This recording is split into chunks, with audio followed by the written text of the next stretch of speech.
Good evening. Our news summary for this Tuesday, the 7th of April. The World Bank has approved a $30 million loan to Seychelles to support sustainable and inclusive growth. This 20-year loan, with a 5-year grace period, will be injected into the national budget to strengthen macroeconomic stability and support ongoing reforms. The program aims to stimulate the private sector, improve financial oversight, combat money laundering, and encourage private participation in the energy sector.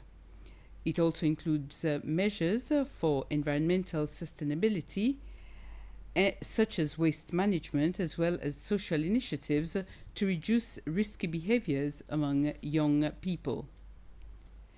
The National Assembly has rejected a motion to annul a statutory instrument establishing a board of inquiry into arms import.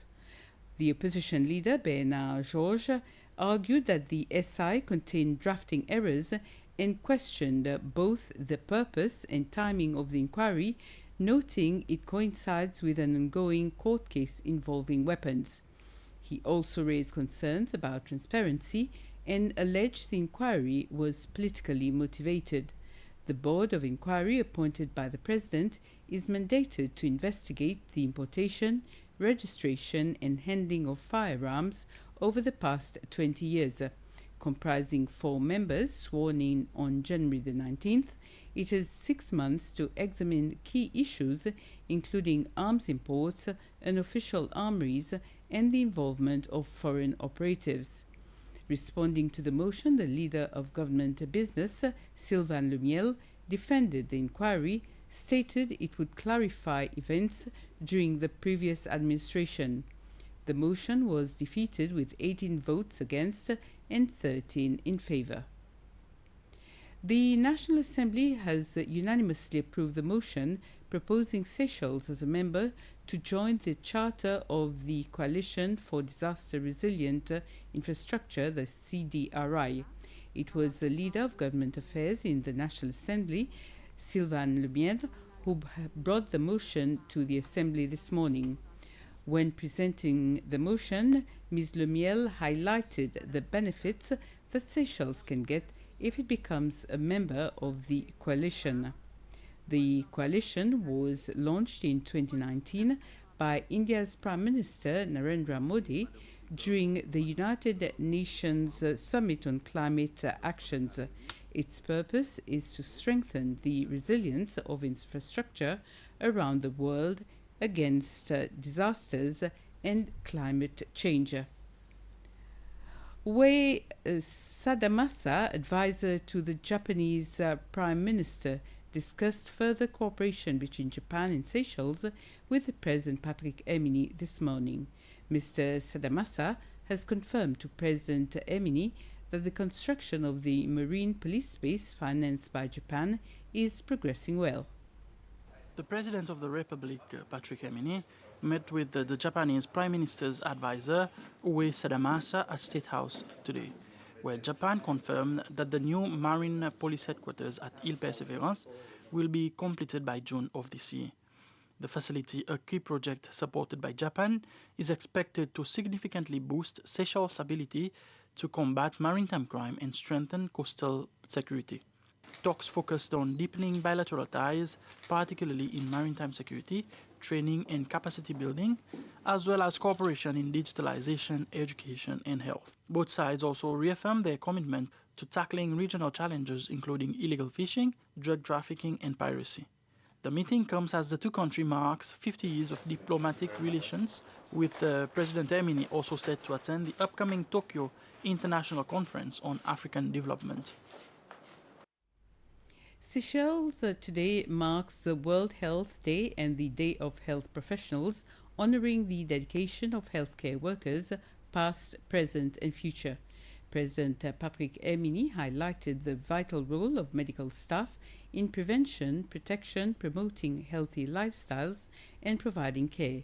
Speaking on this year's theme, Together for Health, United in Science, he stressed that health is a shared responsibility built on trust in science and expertise.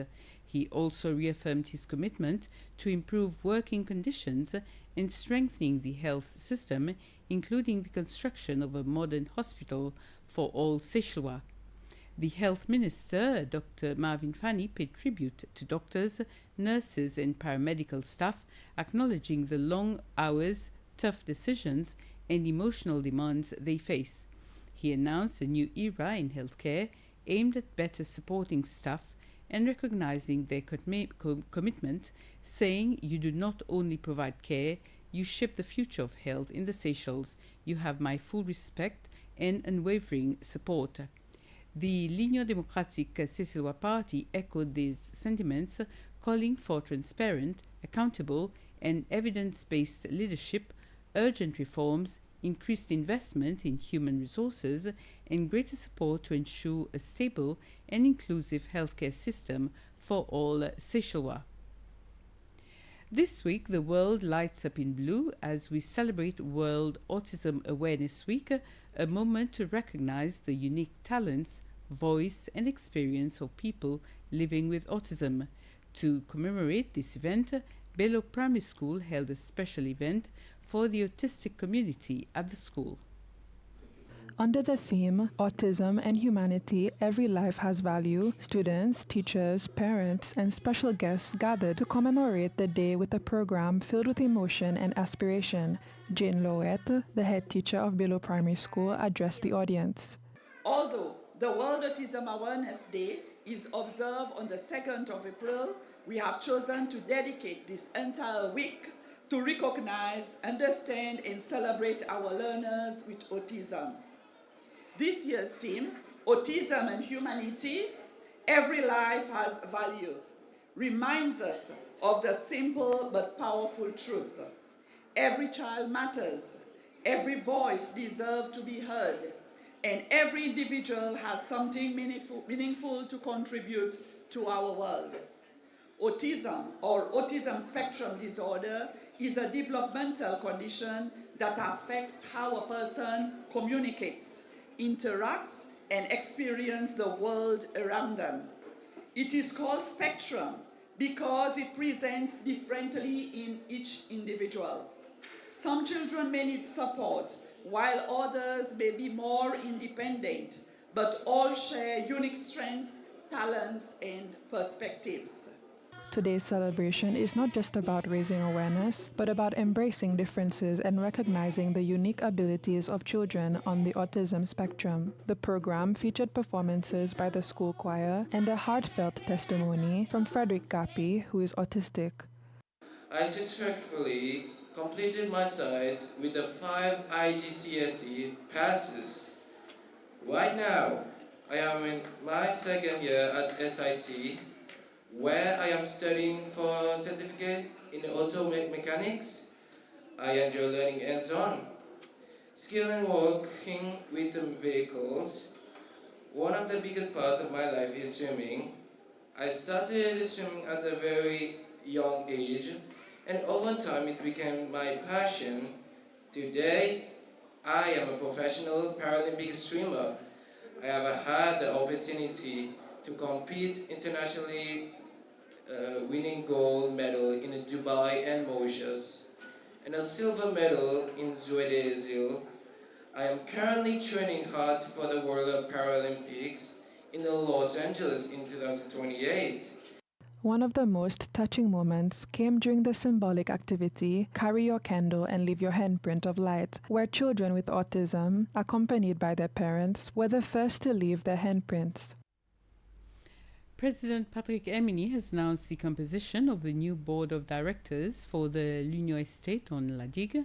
Yannick Radegon has been appointed chairman, with Jude Comitan as vice chairman.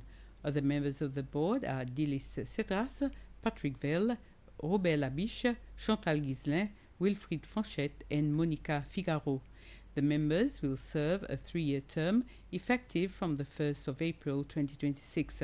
The President also thanked the outgoing board members for their dedication and service. And this brings us to the end of this news summary. Have a very pleasant evening.